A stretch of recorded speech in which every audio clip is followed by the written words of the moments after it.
want to share with you a tool called Freckle, which is a way to differentiate instruction and develop adaptive learning for your students, especially in math and ELA, although there all are social studies and science units as well.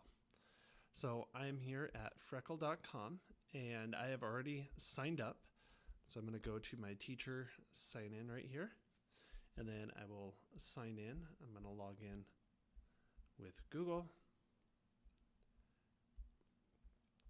and I'll show you what the platform looks like, some things that you could do, especially what it looks like on a student's end.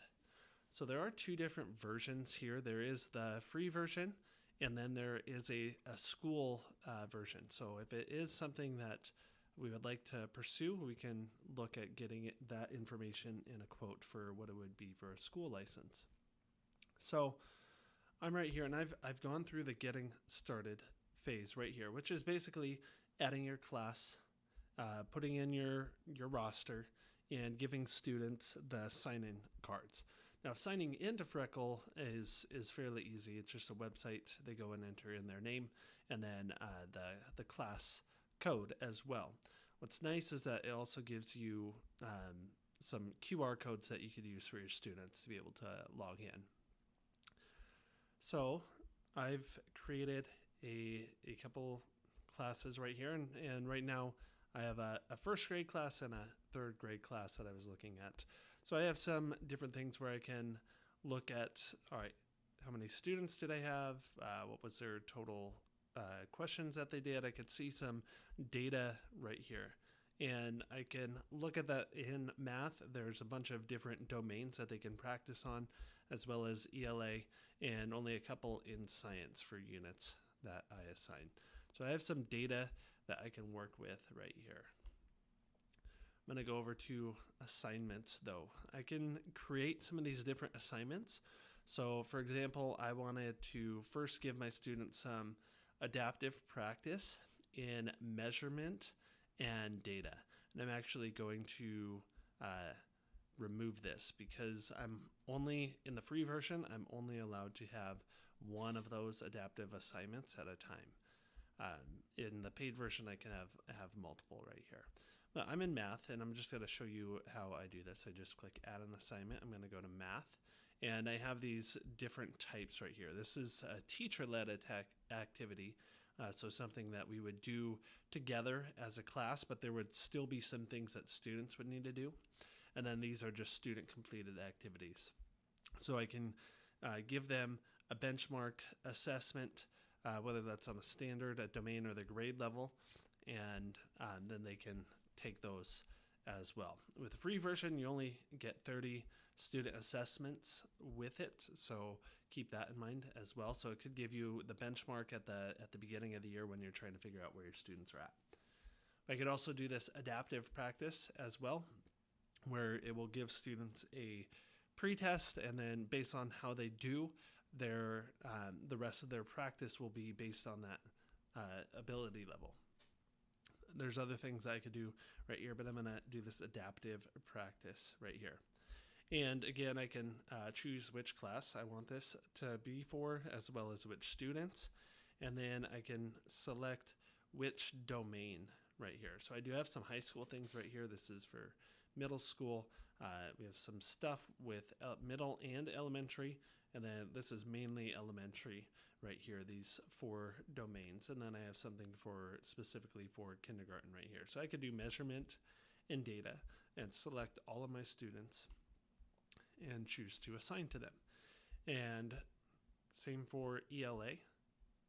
I could add an assignment, do an ELA, and here's a variety of ones that I have right here. So there's not an adaptive one right now for this, but there are some where we can target a particular standard or see a pretest or anything like that.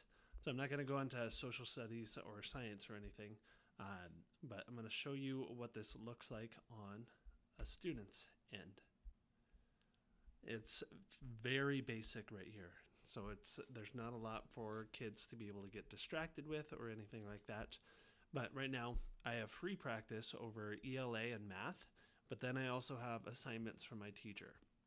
So I could go into ELA, and there's some different things that I could practice right here. I could also go into math, and there's a few right here. I have these because I'm in a K through 2 classroom. If I were in a higher classroom, I would have some different things. But I also have this from my teacher.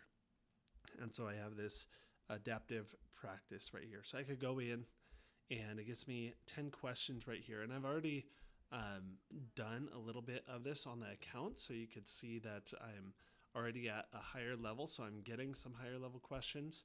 But I could do these right here, and so if I click this, boom, it gives me a hint right here. And if I'm unable to get it, I have this video right here that I can watch, or if I don't want to guess yet, I can always go back to this video and it will explain this concept to me. JT is still hard at work preparing. Or I can look at this hint right here. And what's nice about this is that it has all of these audio right here, so it will read the question to me. Which of the following are accurate ways to find the volume of a rectangular prism with a length? And another one right here. So looks like I did that one too fast right there.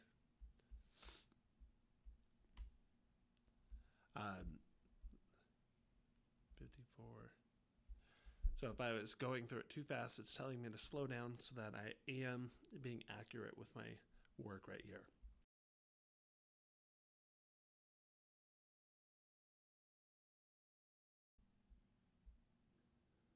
So now that I've finished this, it's going to give me some coins based off how well I did.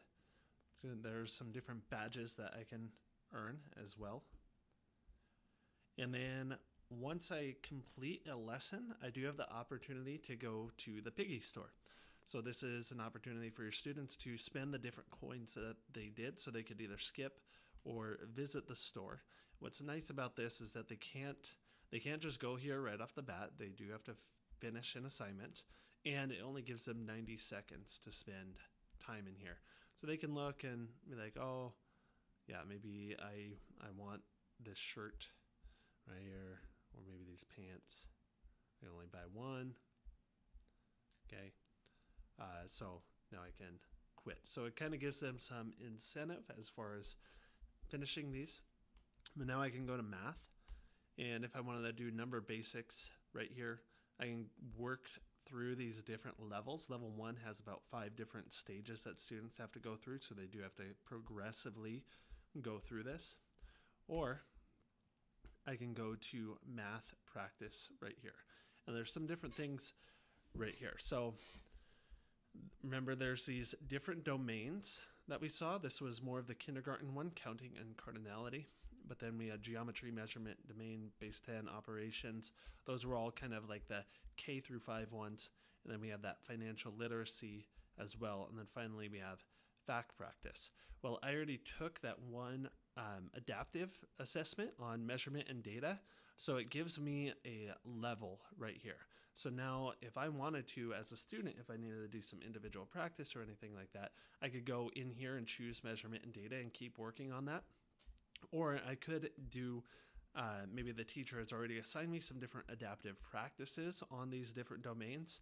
And maybe my goal, maybe I'm setting goals here that I'm going to work on my lowest one. So whatever one is the lowest number, I'll start there.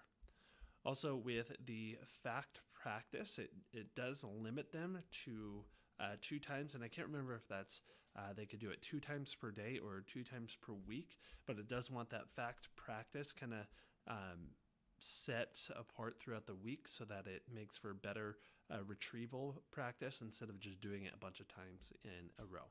So for example, I could go to geometry right here, and it's going to have me start a pretest, which is going to give me some different questions. And let's see which student, A and B.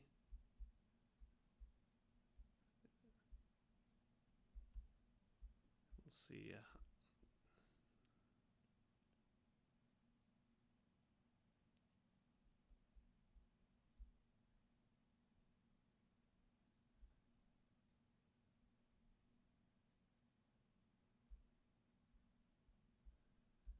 And so this won't stop me. I'm just going to go through some random questions right here and just pick some.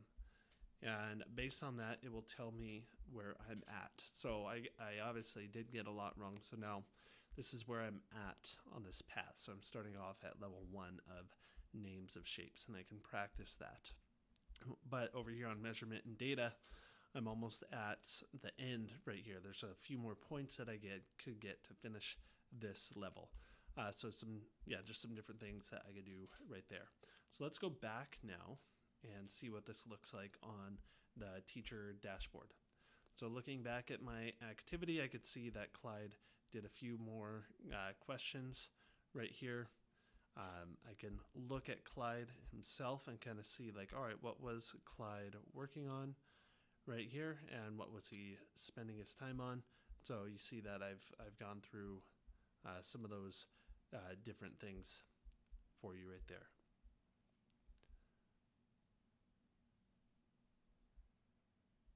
Okay, if I want to look at some other things, I do have some ideas right here, whether it's practicing math skills, building fact fluency, or applying math. And if I go to the applying math, then I'm given some inquiry-based lessons, especially for elementary. So now we're actually doing things, whether it's in small groups, working on this inquiry-based lesson where they're working together, developing critical thinking skills and teamwork, or I could guide this as a teacher to give them some of these problems and to help them work through the thinking. But these are more teacher-led projects rather than student practice on their own. And I can get some other reports here as well to see how my students are doing. So some different data right here.